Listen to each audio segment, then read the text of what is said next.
What made the Dred Scott decision so confusing? Imagine living in a country where laws seem to change depending on who you are and where you live. That's part of what made the Dred Scott decision so puzzling.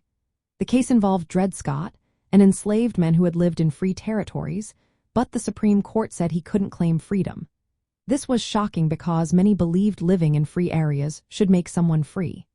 The ruling said African Americans, whether free or enslaved, were not citizens and could not sue in federal court. That meant Scott's case was dismissed, and he remained enslaved. But the confusion didn't stop there. The court also declared that Congress had no power to ban slavery in the territories. This was a big problem because it overturned the Missouri Compromise, a law that had kept a balance between free and slave states for many years. The Missouri Compromise had been a key part of managing tensions between North and South.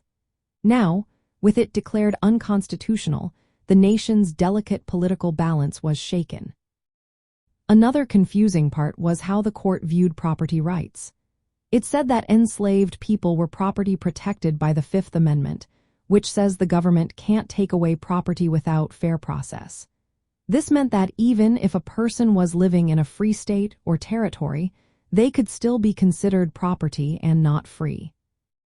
This created a contradiction because Congress had the authority to regulate slavery in the territories, but the court said it couldn't because of property rights. Adding to the confusion was the fact that most of the justices who made the decision came from southern states that supported slavery. Their bias made many question if the ruling was fair or just. It also made the North angry because it seemed to favor the South's pro-slavery stance. The decision made the already growing tensions between North and South even worse. It pushed many people toward opposing slavery more strongly and helped lead to the rise of the Republican Party, which wanted to stop its spread. In the bigger picture, the Dred Scott decision was confusing because it mixed up legal rules about citizenship, property, and laws about slavery.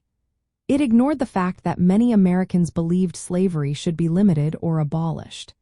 Instead, it created more questions and more division, making it clear that the country was heading toward a serious conflict. This ruling didn't just settle a legal issue. It pushed the nation closer to war by exposing how divided and uncertain the laws and morals about slavery really were.